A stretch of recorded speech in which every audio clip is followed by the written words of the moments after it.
I died on a Tuesday. I know that sounds like a line from a bad novel, but it's true. February 4th, 2025. Missouri Highway, black ice, one missed exit, one 18-wheeler jackknifing into oncoming traffic. I didn't scream. There was no time. The metal screamed for me. I remember the world slowing down as if some hand outside of time had reached in and twisted the dial. The wheels spun beneath my hands like a roulette. The windshield shattered in crystalline silence, and just before the impact, I saw a hawk hanging in the sky above the road, motionless, majestic, as if it were watching me fall out of the world. Then nothing. No tunnel. No white light. No chubby cherubs with harps. Just a darkness so dense it hummed. A womb made of ink and ancient breath. I thought I had been buried alive. My arms flailed, but there was no air, no sound, no body to move. And then I understood I wasn't trapped. I had been peeled away. From my name, from my job, from my body, from everything I used to think was me. I was naked thought, floating in a place that felt older than creation, something between a ruined cathedral and the bottom of the ocean. That's when I felt him. Not in front of me, not behind, through me, as if the fabric of this unspace had noticed I was here. It pressed against me, not physically, but existentially, like standing in front of a truth so vast and holy that it bends your will just by existing. I wanted to run, but where do you run when there's no up or down? Then the voice came. Not a voice like we know it. No sound waves, no language, just instant knowing, injected straight into whatever was left of my mind. You do not know who you are. It didn't feel like judgment. It felt like a scalpel cutting away delusion. You have known many names. You have worn many faces. But still, you do not know why you are here. And then, just as suddenly, the darkness began to move, folding itself into images, shapes, memories I had buried decades ago. I was 5, staring at a black preacher shouting in tongues at a tent revival my aunt dragged me to in rural Arkansas. I was 16, laughing nervously at a racist joke told by my best friend's dad, not because I thought it was funny, but because I wanted to belong. I was 38, crossing the street to avoid a group of young black men in hoodies, telling myself it was about being cautious, not fear. One after another, the memories uncoiled like snakes I'd forgotten I'd swallowed. I wanted to scream that I wasn't a racist, that I didn't mean any harm. But the darkness offered no defense attorneys. It just showed me. Then a light began to bloom in the distance. Not bright, deep, like it was made of meaning, not photons. And out of that light stepped someone I recognized, even though I had never met him in life. He had no race, but he carried all of them. No age, but he felt older than time. His face shifted like water, reflecting different skies. But one constant remained, eyes. Eyes like gravity, eyes like grief, eyes like mercy sharpened into a blade. It was Jesus, and he looked right at me and said, "There is something you must understand before you return. Something your world has forgotten. About pain, about power, about blackness." I felt the last bit of my ego snap like a dry bone, because in that moment I knew this wasn't going to be a salvation story. It was going to be a reckoning. He didn't speak again for what felt like hours, or days. Time there didn't pass, it folded. I could feel it bending around me like heat above asphalt, warping memory and meaning. I was drifting behind him, though there were no feet, no floor. We moved as if on breath, as if thought itself carried us forward. The darkness around us cracked open into something else, a field, but not a field like you've ever seen. It was made of bones. Ribs like cattails, spines like tree branches, femurs jutting up from the earth like crooked signposts. The sky above was a low, red haze, not sun, not blood, but something in between. Wind didn't blow. It whispered in a tongue that made my spine seize. I turned to Jesus, or what my soul still insisted was him. His face was solemn now. Not angry, not soft, surgical. "This is the garden of inherited pain," he said. "Every people grows one.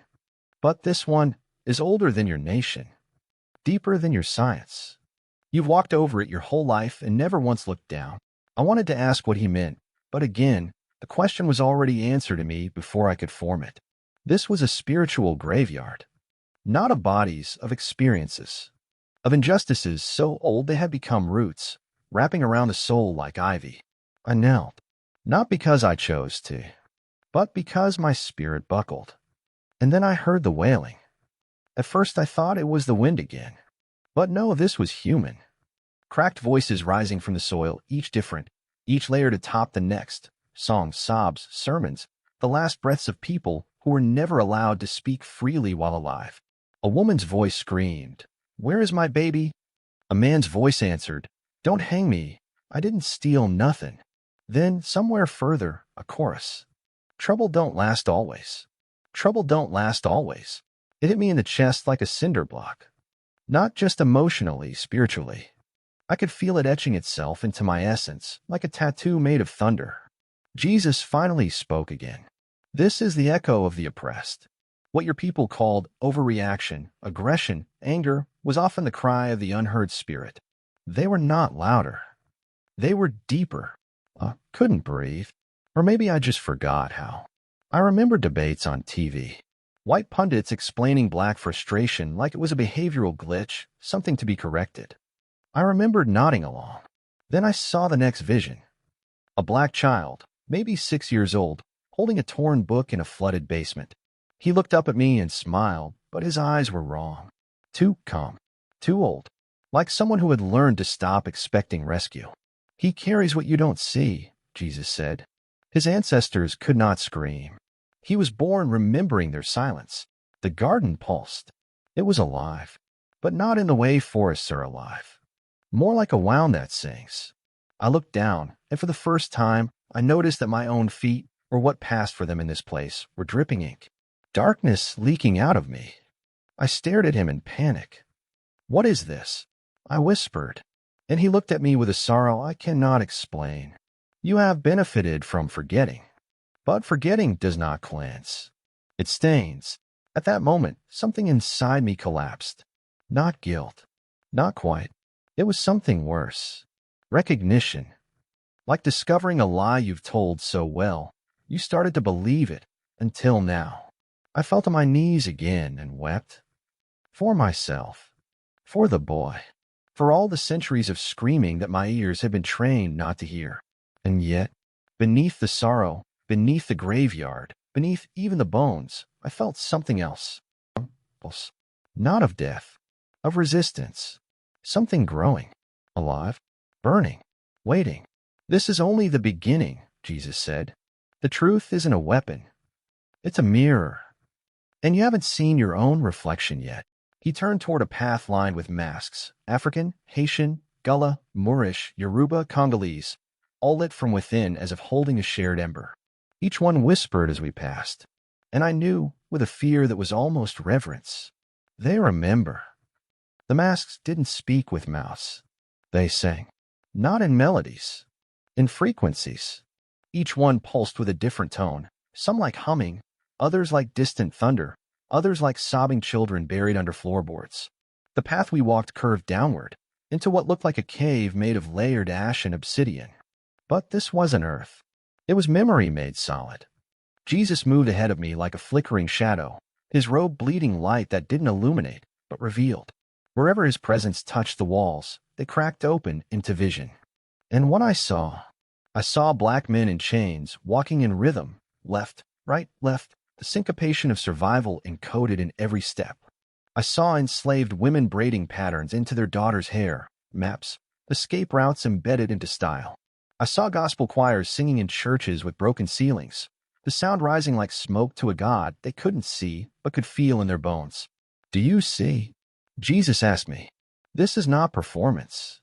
It is transmission." I nodded, though I barely understood.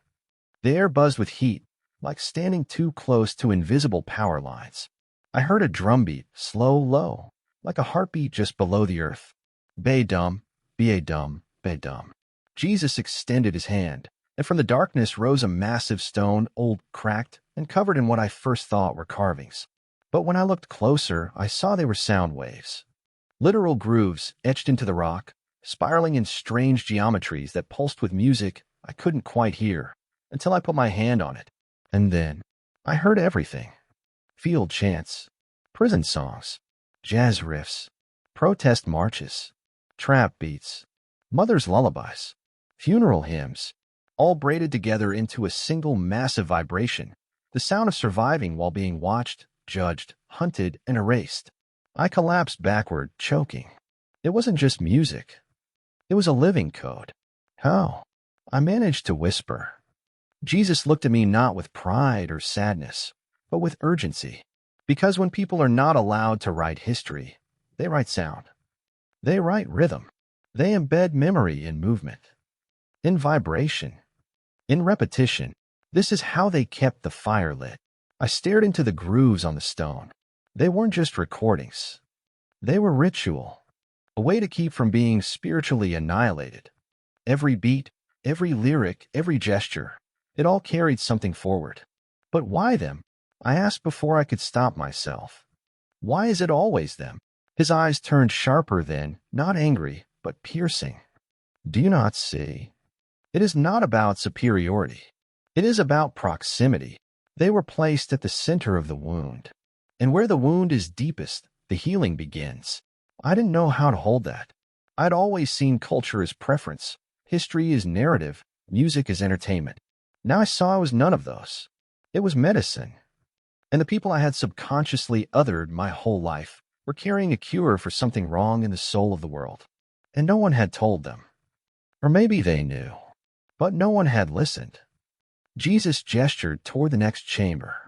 It looked like a subway tunnel, but filled with floating images. James Baldwin at a typewriter, a black girl spinning double dutch on a New York sidewalk, a man in a hoodie walking into the night with Skittles in his pocket. The drumbeat returned. Faster now. Insistent. We are not done, he said. You have seen the stone. Now you must enter the sound. I hesitated, because I could feel it already. This was going to hurt. The sound swallowed me. It didn't begin with a bang, but a shiver. Like when you stand too close to a speaker during a bass drop, and the pressure crawls under your skin. I stepped into the tunnel. The air buzzed like a beehive full of memory. Lights flickered overhead, not bulbs, but moments. Strobe flashes of history, skipping like a scratched record. Selma, Watts, Ferguson, Tulsa, Harlem, Montgomery, Charleston. Each image burned as it passed, leaving scars made of understanding. I kept walking, until the tunnel breathed. It expanded into a massive chamber, circular, silent, and waiting. There are no walls now, only ash and drums. Hundreds of them, maybe thousands, lined up in rings like ribs around a heart that hadn't beat in centuries. Then I heard the first strike. Boom. One drum, far in the dark. Then another. Boom, boom. Then 10. Then 50. Then all of them. A storm of rhythm. I tried to back away, but something was pulling me forward. My own heartbeat matched it, like it was sinking with some deeper current. That's when I saw the dancers. They rose from the ash like smoke given shape. Male, female, old, young. Not ghosts, not quite spirits, but something between. Each one moved in a pattern I couldn't understand, but somehow recognized. They weren't performing. They were remembering. This is the rite of resonance, Jesus said behind me. Only those who've lost their names can hear it. I was shaking now, not from fear, from recognition. The dancers began to move faster. Their feet kicked up dust, and in that dust, I saw faces, not theirs, mine. Versions of me at different stages of life, unaware, avoiding, explaining away. I saw myself saying, I'm not racist. I saw myself saying, why is it always about slavery? I saw myself saying, we had it hard too.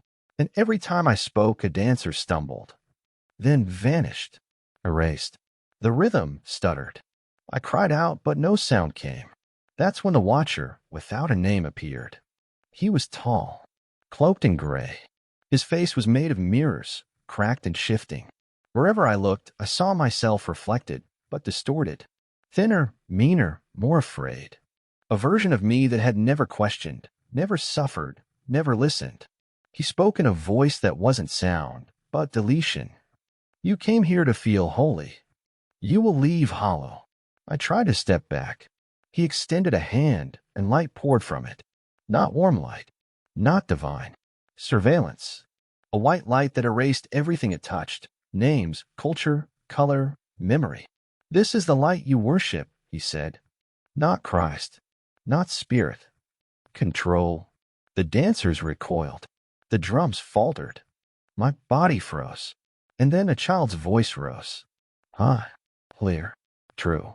She was singing something I didn't know, but my soul leaned forward like a dog hearing its name for the first time. A lullaby. Old. West African.